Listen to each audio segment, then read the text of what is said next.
hết lòng hết sức cần chuyên tâm đứng người chỉ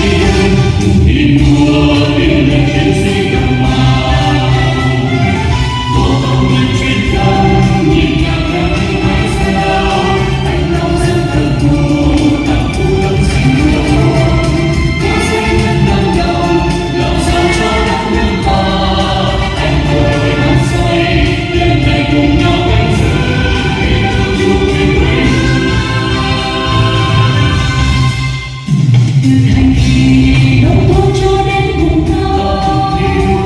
miền xuôi biên cương hay ngoài hải đảo hăng say lao động sản xuất cùng chung tay xây dựng đất nước dù mảnh đời xanh mãi bạn bè thế giới ra đường công nhân viên chức học sinh đồng quân